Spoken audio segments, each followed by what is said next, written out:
Bonjour,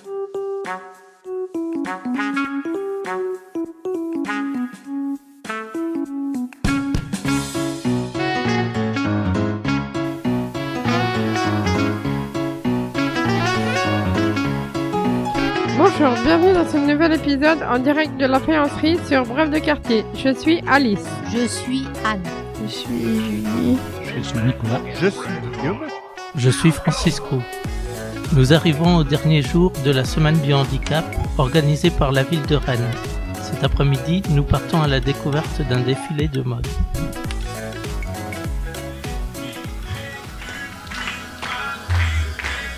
Il a deux chevals de bataille, le respect et la justice.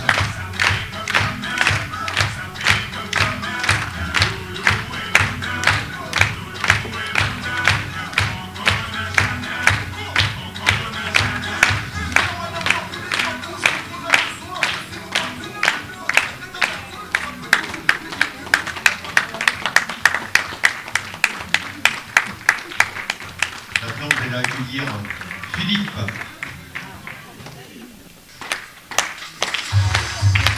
Fais de ta vie un rêve. Et d'un rêve, la réalité.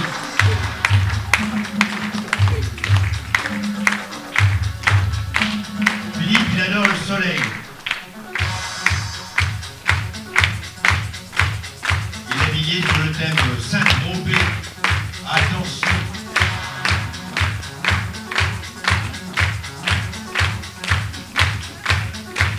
Alors rien ne l'arrête, Philippe.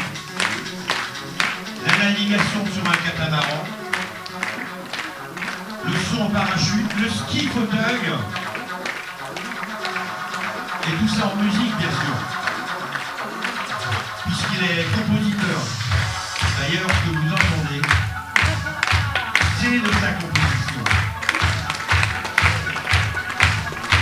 Il anime une radio. Et le clou, vous pourrez entendre sans doute une de ses compositions au JO 2024.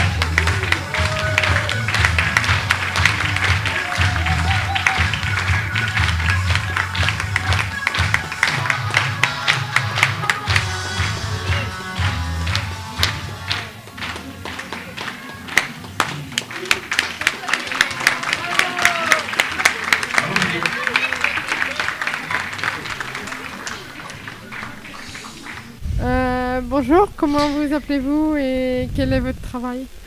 Bonjour, je m'appelle Jessie et je suis en recherche d'emploi dans le secteur social. Pourquoi êtes-vous au défilé de mode? L'inspiration?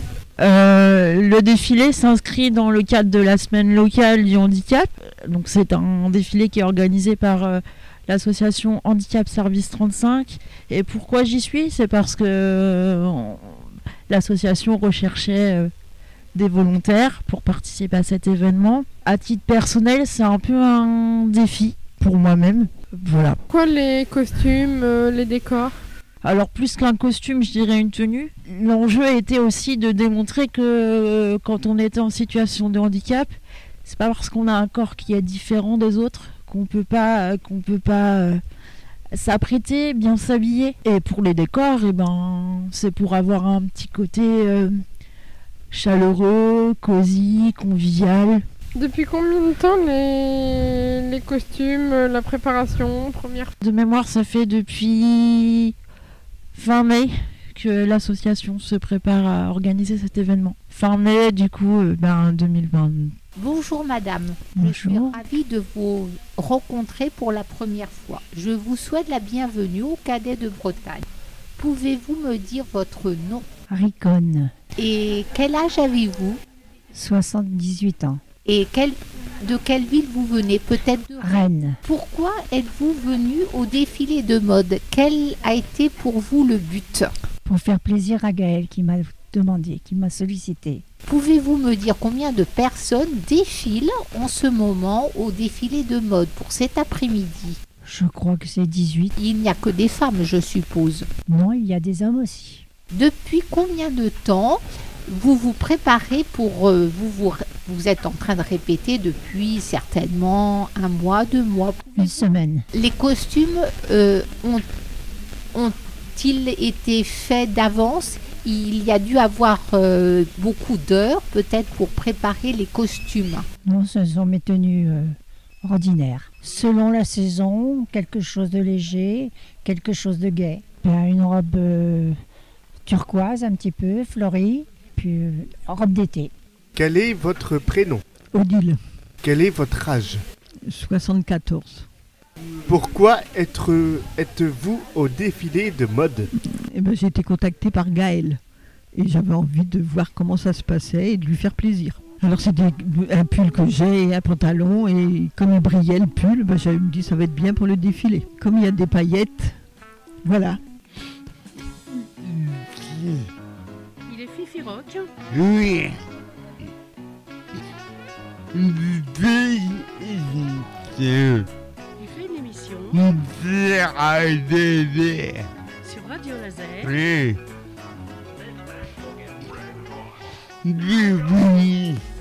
Tous les après-midi. Il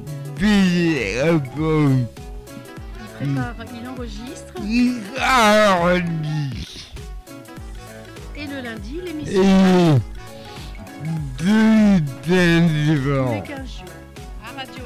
À Radio Laser. Il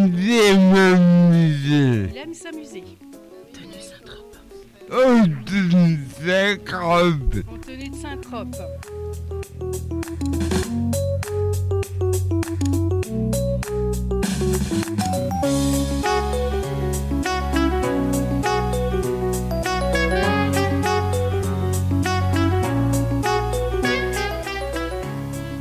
Nous revenons sur cette semaine avec Jean-François Mollemot, à la mairie de Rennes, délégué aux questions du handicap, et Benoît Edeline, chef de projet sur la semaine locale du handicap.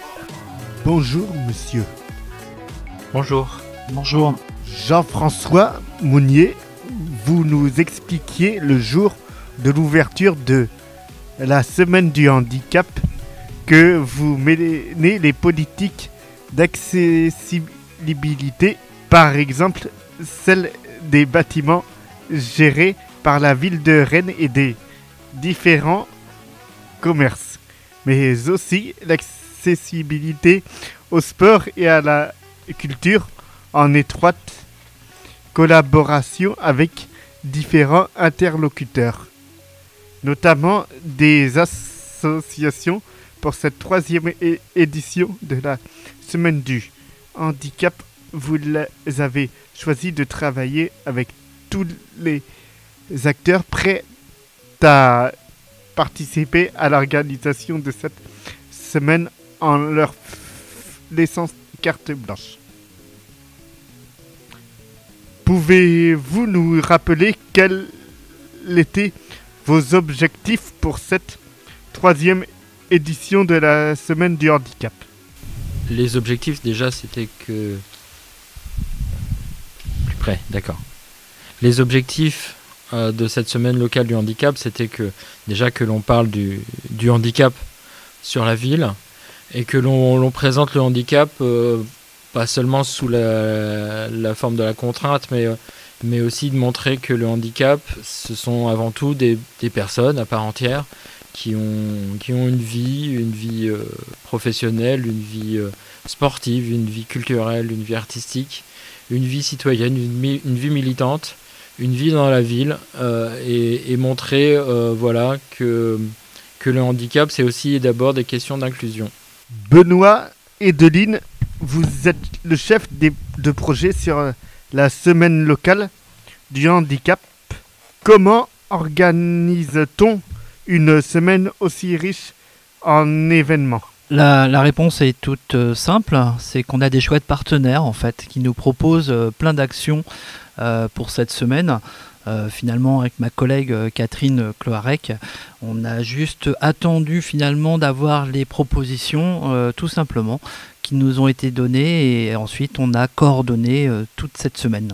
La question suivante s'adresse à tous les deux. Pour vous, quels ont été les temps forts de cette semaine et pourquoi? Alors c'est très difficile à répondre à cette question. Autant sur la deuxième édition l'année dernière, j'aurais pu y répondre parce qu'on avait des temps forts qui étaient bien identifiés. Autant sur cette semaine, c'est très difficile parce qu'il y a eu que des temps forts. On a eu du monde sur toute la semaine. On a rempli les salles et il y a eu des moments émouvants. Il y a eu des moments qui amènent une suite où on a vu des gens qui ont pris contact, qui ont lancé des dynamiques. On a eu des événements qui ont fait réfléchir. On a eu des événements qui nous ont beaucoup appris. Mais de là à dire s'il y a eu des moments plus forts que d'autres, je suis pas capable de répondre à cette question. Pour ma part, je vais pas être très original, je crois que c'est un petit peu la même réponse. Avec, si on parle de coup de cœur, mais vraiment à titre personnel, j'en ai deux. La projection de la rue des rêves qui a eu lieu à l'Arvor le lundi soir, et une après-midi geek haute en couleur qui a eu lieu à l'Hôtel Pasteur, où vraiment ça m'a fortement marqué. Peut-on parler de succès pour cette semaine locale du handicap? Oui, ça a été un vrai succès. Beaucoup d'événements, on avait 40 événements et tous les événements ont bien fonctionné. Je dirais qu'il y a quasiment pas eu d'événements qui n'ont pas été au rendez-vous. Les salles ont été remplies quasiment à chaque fois. On a eu un très bon retour presse. On a beaucoup parlé de cette semaine locale du handicap sur la ville de Rennes. On a eu pas mal de retours. Voilà, c'est un vrai succès. D'autant plus que l'ambiance conviviale et festive et positive que l'on souhaitait pour cette semaine, elle a été présente pendant toute la semaine, et ça c'est vraiment super. Quelle suite entendez-vous donner à cet événement dans le court terme et dans un temps plus éloigné? Eh bien, déjà, l'important c'est que toute cette positivité qu'on a eue pendant toute la semaine, faut pas que ça s'arrête là aujourd'hui, et que on revienne dans les travers qu'on peut avoir le reste de l'année. Il faut que cela continue, mais je me fais pas de soucis. On a des partenaires qui ont aussi beaucoup d'envie, qui vont continuer à agir dans la ville le reste de l'année. Ça va être aussi le cas de la ville de Rennes, évidemment, pour que l'on présente toujours le handicap de façon positive. Pas uniquement cette semaine, mais tout le temps, toute l'année. Et puis ensuite pour 2024, l'année prochaine, l'organisation des assises rennaises du handicap, comme je vous en avais parlé la semaine dernière. Donc un moment politique, un moment sérieux. Et puis on est déjà en train de réfléchir à la semaine locale du handicap 2025, qui aura sans doute une dimension quartier. Nous avons bien compris qu'il n'y aura pas de semaine locale du handicap en 2024 du fait des assises du handicap, qui sera un événement très politique. Peut-on se donner déjà rendez-vous en 2025 pour une nouvelle semaine locale du handicap? Il y aura une semaine locale du handicap en 2025, et comme je disais, elle aura probablement une dimension quartier. Donc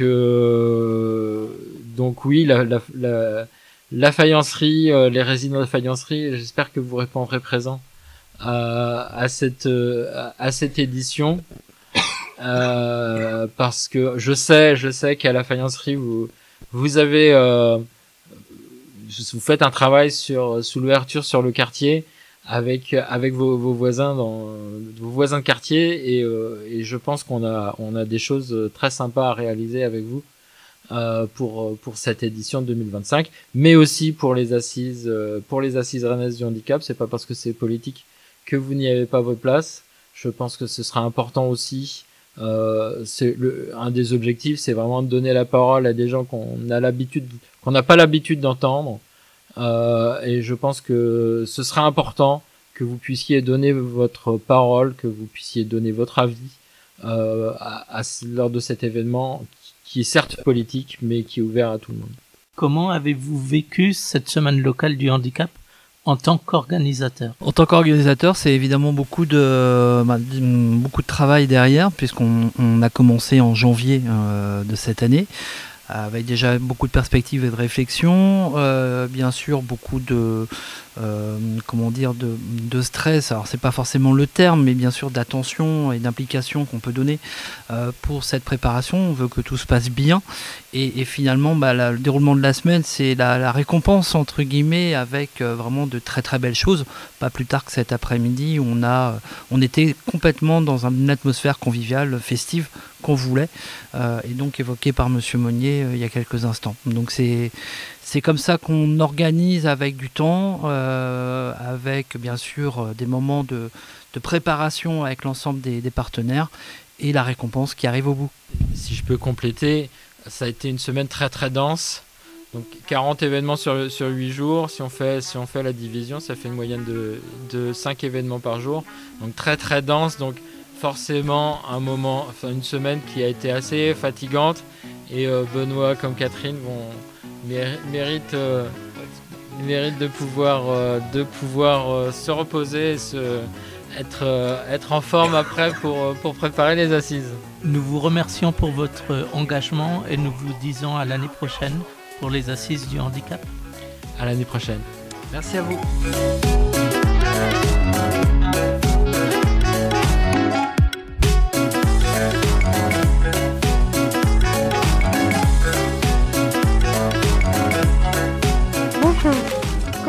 Appelez-vous Rita Lezakmer.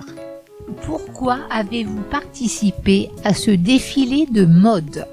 Écoutez, j'ai depuis peu rejoint l'association Handicap Service 35 qui faisait partie intégrante de cette semaine, et ma foi, j'ai apporté mon petit concours à cette association que je connais depuis très très longtemps. Je crois que vous êtes à l'origine de plusieurs associations sur Rennes. Alors pas moi exactement, c'est plutôt mon mari qui, dans les années 76, a créé le service transport sur la ville de Rennes.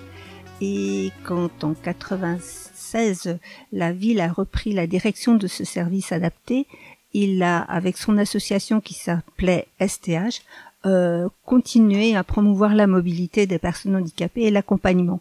Et c'est à ce titre qu'il a créé Handicap Service 35, mais sous le nom de STH Accompagnement d'abord. Et après, l'association s'est formée et je pense a déposé les statuts Handicap Service 35 en l'an 2000. C'est donc dans le souci d'accompagnement de la personne à mobilité réduite. Pouvez-vous nous en dire un peu plus de vos activités? Alors là, c'est... en fait, mon mari est décédé en 2000 2020, pardon. En 2000, dès que le transport était bien parti sous le plan... de la municipalité, du district d'abord, et puis de Rennes Métropole, l'association a voulu s'étendre au-delà des portes de Rennes et de la région, et a démarré une action dite de solidarité internationale en l'an 2000 envers les personnes handicapées du Maroc.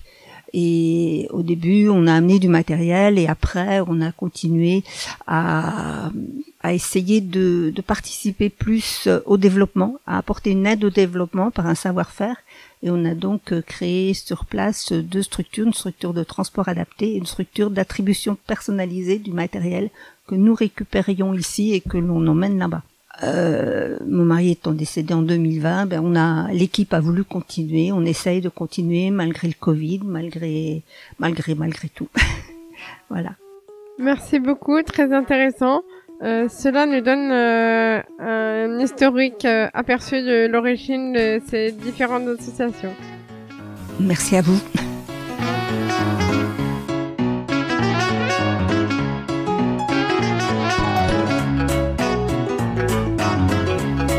Merci pour votre écoute. À bientôt.